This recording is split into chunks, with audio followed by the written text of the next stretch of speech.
जी का खालसा वाहिगुरू जी की फतेह।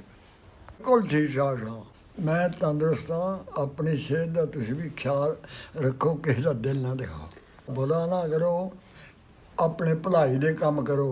जे किसी का भला नहीं हुंदा बुरा भी ना करो। कुदरत के मोहरे कोई जोर नहीं, जे कुदरत खराब करे जो मर्जी लाई आ, साडा बहुत बुरा होगा। ਉਹਦਾ ਕੁਦਰਤ ਦਾ ਉਹਦਾ ਜ਼ਰੂਰ ਖਿਆਲ ਰੱਖੋ। ਕੁਦਰਤ ਵੀ ਆ ਕੋਈ ਚੀਜ਼। ਮੈਂ ਪਿੰਡ ਦੁਆਲੇ ਫਿਰਦਾ, ਸੜਕ ਵੱਲ ਨੂੰ ਤੇ ਜਾਣਾ ਮਨਾ ਕੀਤਾ, ਵੜ ਨਹੀਂ ਹੁੰਦਾ ਤੇ ਤੁਰਨਾ ਪੈਂਦਾ ਮੈਨੂੰ। ਮੇਰਾ ਲੱਤਾਂ ਚੱਲਦੀਆਂ ਰਹਿਣ। ਪਰਮਾਤਮਾ ਅੱਗੇ ਇਹੀ ਅਰਦਾਸ ਵਾ ਬਈ ਸਾਰਿਆਂ ਦੁਨੀਆ ਨੂੰ ਖੁਸ਼ ਰੱਖੇ। ਦਰਖਤ ਲਾਓ, ਆਪਣੀ ਸਿਹਤ ਨਾਲ ਪਿਆਰ ਕਰੋ।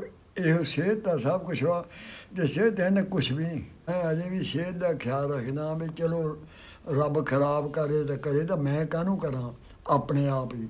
ਮੈਂ ਤੁਰਾ ਫਿਰਦਾ ਰਹਾਂ ਤਾਂ ਮੈਨੂੰ ਕਿਸੇ ਦੀ ਲੋੜ ਨਾ ਪਵੇ ਚੱਕਣ ਵਾਲੇ ਦਿਨ ਦੀ। ਅੱਗੇ ਇਹੋ ਅਰਦਾਸ ਕਰਦਾ ਸਾਰਾ ਸੰਸਾਰ ਖੁਸ਼ੀ ਬਸੇ, ਮੇਰੇ ਜੀਂਦੇ ਜੀਂਦੇ ਖੁਸ਼ੀ, ਮਗਰੋਂ ਵੀ ਖੁਸ਼ੀ। ਜੀ ਕਾ ਖਾਲਸਾ ਵਾਹਿਗੁਰੂ ਜੀ ਕੀ ਫਤਿਹ।